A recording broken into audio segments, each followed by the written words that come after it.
然后接下来呢，我们请到那个 Dr. Lehman 来跟我们分享一下他智财权投资的经验哈。那我想这个大家都非常有兴趣嘛，因为讲到这个投资这个那个表示说有可能会有那个发财的机会啊哈。那我们用热烈的掌声来欢迎他，谢谢。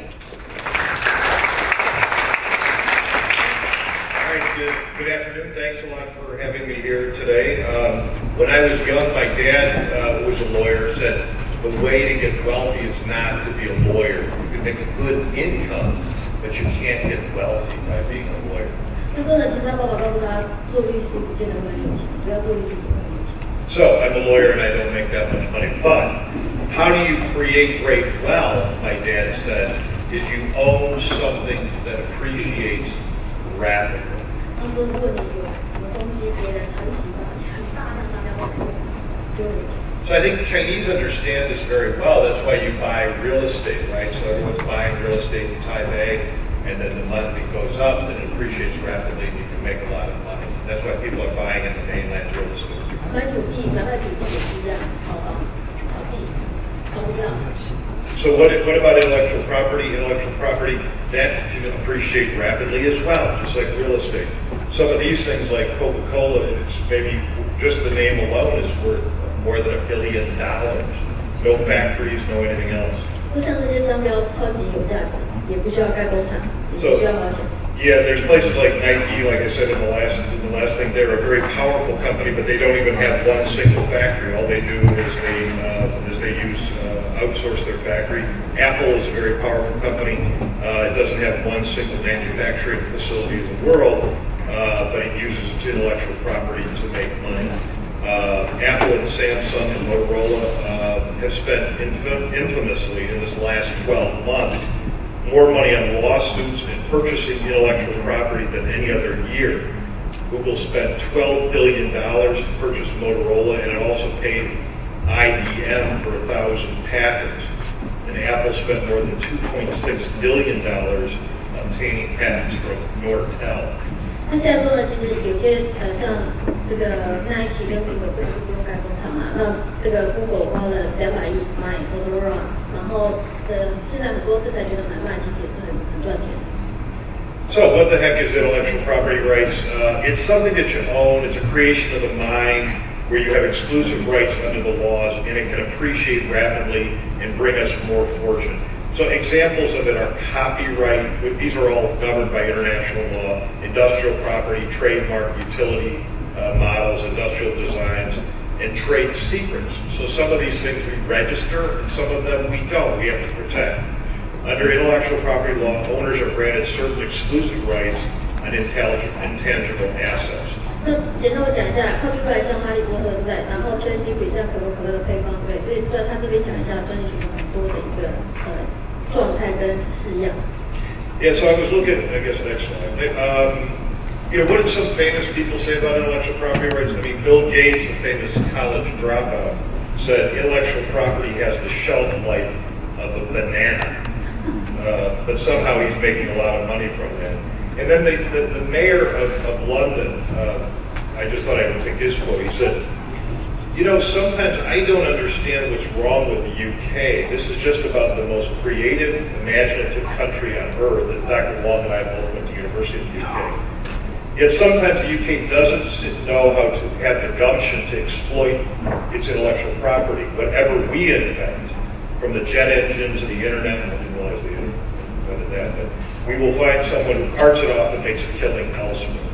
So these are a couple of people thinking about intellectual property. 我很想讲一下他刚刚一开始讲的，就说比尔盖茨说，其实他觉得智慧产权就像香蕉一样有效期的，它是有效期的。然后他刚刚讲到说呢，在英国人的看法，就是说英国人常常发明一些东西，可是有些国家把它快速制造大量的发展，然后就把它变成一个杀人这个胁迫别人的一个武器。So, I mean, the concept of IP as valuable property is interesting. I think there's two ways of looking at it. There's people who want to change the world, like Steve Jobs. I don't know how many have read Steve Jobs' biography. I was talking about it with the new judge from Japan. But it's very important. He had 221 patents that he filed from 2010 until the time of his death. Even when you go in the Apple store, the stairs, the glass stairs that are in the Apple store, those are actually patented by Steve Jobs and some other people. 像贾博士大家都知道嘛，那贾博士个人有201个专利，但虽然很多都是一个设计专利啦，但是呢，你现在到哪里它都还是很赚钱，很有用。So how do you use assets? How do you make money from intellectual property?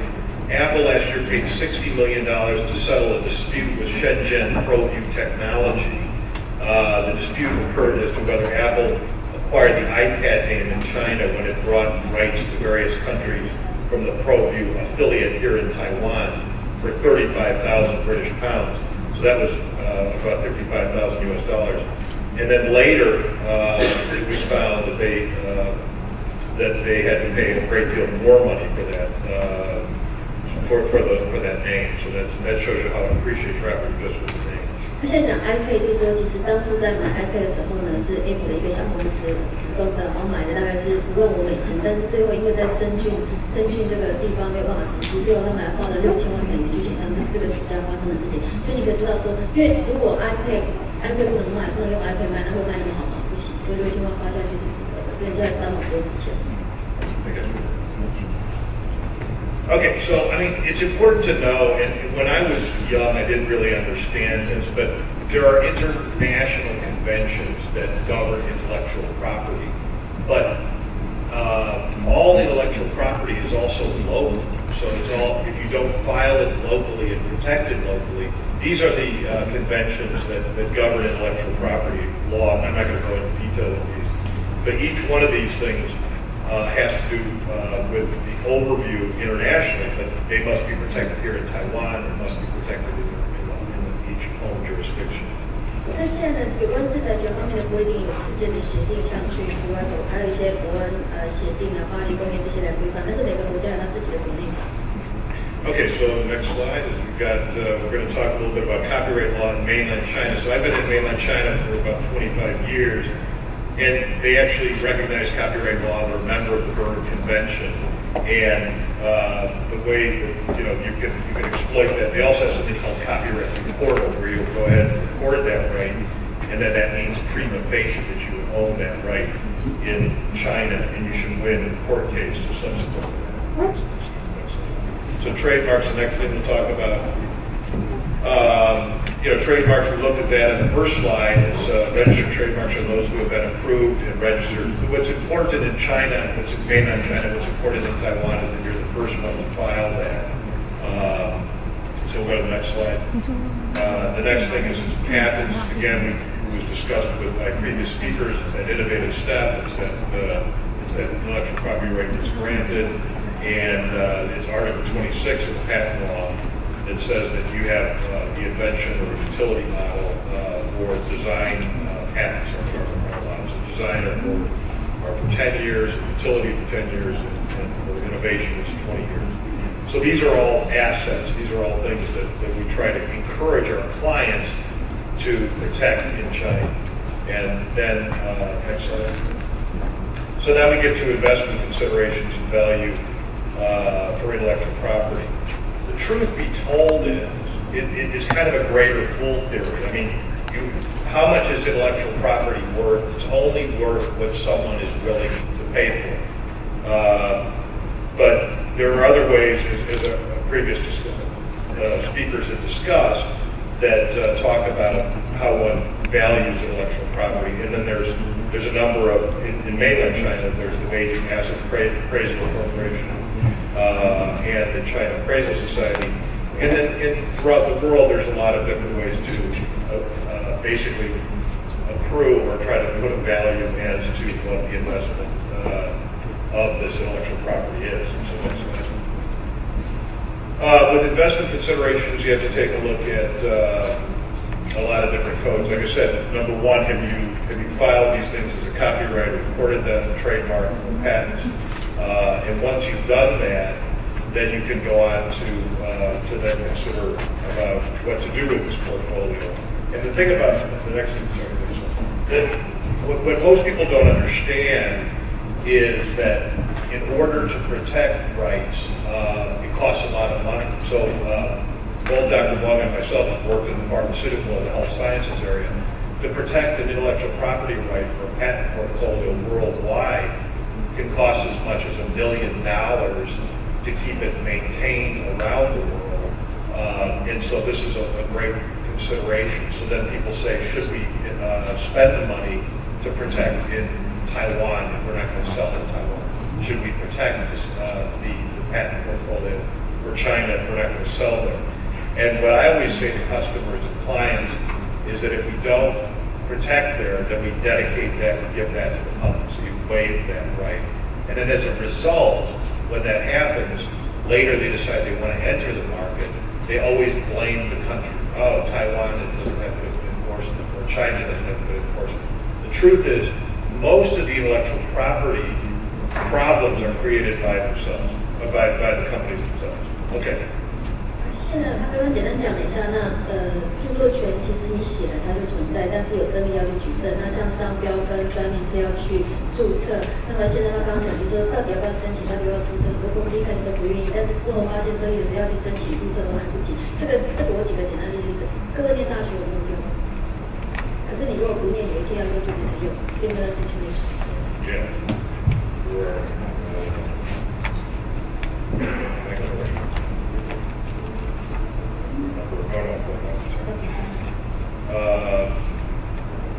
Okay, so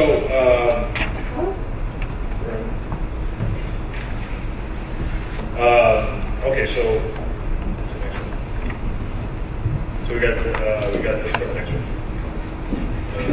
Next one. Okay, so for sleeping IP rights, there's a lot of other considerations. Intellectual property kind is intangible, has huge potential. Every year there are a lot of patent applications worldwide that are not put in the market. Actually, most of them are not put in the market, are sleeping in the owner's hands, that's what we call it that. So these kind of things can be used as investments. Okay, next. Under Chinese law, mainland Chinese law, you can have a 70% capital contribution if you decide to start a corporation in China or some foreign investing corporation. So 70% of that can be intellectual property rights. This has been a big change. The mainland Chinese government now is paying local companies to be able to pay for patent rights, trademark rights. So they're subsidizing these because they want mainland China to move into the area where it's going to be intellectual property is going to be the focal point rather than just manufacturing and outsourcing. So 70% of the capital. It used to be very difficult to do that. Next slide. So how to accomplish IP contribution? Again, in the past it was very difficult. In the 25 years that I've been there, they used to just consider cash as an investment because cash is easy to count. Intellectual property, difficult to count, and it's difficult to value. So, but now what they've done is they've had a capital verification report. They put into place systems where they can value the intellectual property, and then they can transfer that to the corporation. Next slide. It's an effective way to raise capital for small, medium-sized enterprise, and exercises of the intellectual property rights are limited. Next one. But what we've also got is local provinces have actually taken it into their hands to try to get them to have more intellectual property in their particular places. Places like Zhejiang province, which is near Shanghai, is a place that's got its board down and actually encouraged it more than other places. 所以说，浙江其实鼓励用专利去质押借钱，比其他中国其他省都还要正面一点。 And then they used it for collateralizing commercial loans, bank financing, granting security interests, especially in the music business, internet-based small and medium-sized enterprises, and high technology sectors. So this has been another catalyst, another direction that China has gone into by allowing the assets to be considered something of value. 那现在的新的一个流行就是用专利证券化，把专利这个价值呢，跟他未来的权利金拿去这个发行股票。 上市类似 IPO 这样，然后来换取现金，做他后面想要做的这个事情，再把利润回馈给投资人。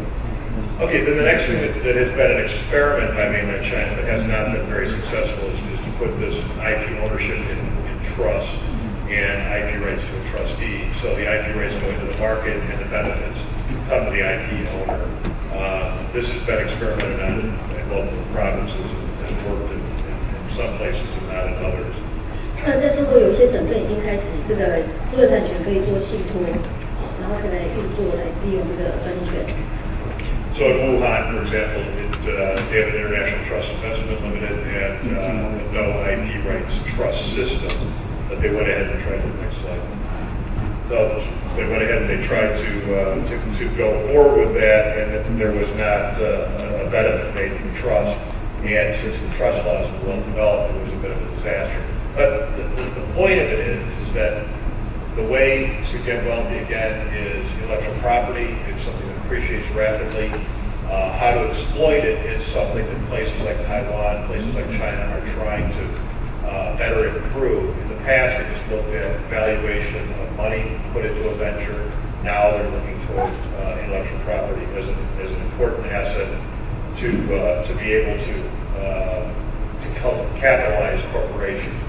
And the mainland Chinese government has also taken a step further by saying, if the majority of your business is derived from intellectual property rights, your tax rate will be reduced from 35% down to 15%. So that they're taking a very aggressive stance. 就在中国，现在有些税法上来保护这个专门做研发的公司，如果它有这个智慧产权，它的这个纳税的部分是可以有一些的优惠。那另外刚刚讲到这个智慧产权几样，刚刚提到说音乐跟这个网络这个行业是比较多。我简单举个例子，就是说最有名的这个证券化的部分就是 David Bowie 的证券啊，那 David Bowie 他是一个很有名的歌手，老歌手，那他有很多的歌，但是他是EMI 拥有他这个版权，那他想要回英国，所以他就是他是作者，他又是担任核心的歌唱者，所以他就去找有一个银行家帮他代办，然后把它发行给有名觉得这个会赚钱，有名是卖白金唱片，